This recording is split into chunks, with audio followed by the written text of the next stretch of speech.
born on the island of Canouan, about 500 people. Towards around 14, I decided that I really wanted to go to school, but I didn't really know what that meant, right? So I was trying to figure out, like, okay, how do I keep going to school? Because once you turn 15 in the British system, you have to exit school, right? And you have to go find a job.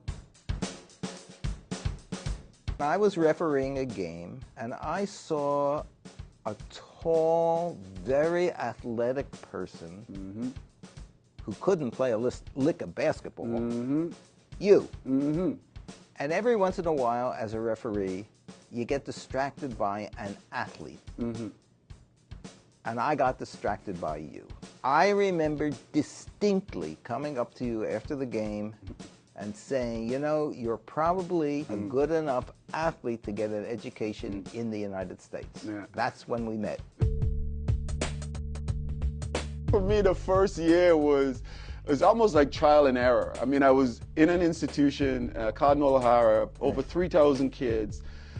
The population of Canouan was 500. It was just like overwhelming. So much of that first year was learning how to basically get integrated into the community. Some of it was very difficult. The Catholic League Championship game, and your team lost, and I was at the game. Where's Adonal? I went in the dressing room, and there you were, in tears. Hysterical. In my mind, I let everybody down, and you said no. And you did the most incredible thing. The first act of love. You took me for ice cream. No, you got that wrong. I took you for pancakes. Pancakes! We had a lot of talking to do about basketball is a team game. Right. It's not only dependent upon one individual. You learned a good deal about basketball from that experience.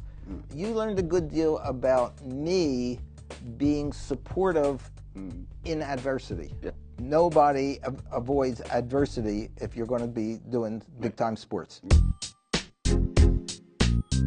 Draft night in Charlotte. Right, Charlotte, right. My agent come by and say, oh, we're feeling good about things. I'm like, where? You know, where am I going? And He knew. They had an idea that the Warriors was interested. We're sitting there, I'm have my hand under the table, drying my hand in the tablecloth because, you know, I'm like sweating and nervous about, you know, your whole life and people are watching you and you're national television and you don't know if you're going to get out of this green room. And I think that for me was the biggest worry. And my name call, and then you walk across the stage, you shake Commissioner David Stern hand. Right, it was David Stern. And then you realize, like, you literally got to the NBA. My dad has this terrible habit. He doesn't just watch a basketball game. He has. I know what's coming. He has a blue book. I know what's coming. Right? And in this blue book, he takes notes. In my mind, I keep looking up, and what in the hell is he writing in this blue book? For him, he saw the game as every opportunity to advance my skill, to make sure I make a good decision. And, you know, for a very long time, I kind of took it for granted. And that instant feedback with somebody who had nothing other than your best interest, it was such, I think, a delight in order to be able to have that all throughout my career.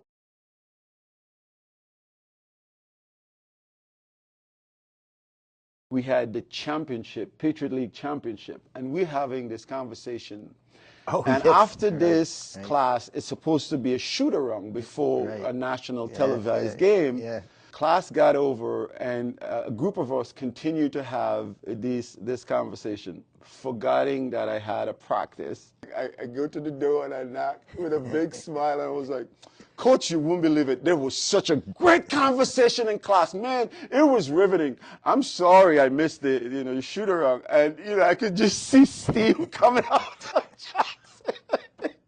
And you could he's leaned back in his chair and he was like, Adonal, I just have one thing to say. We better win this fucking game tonight.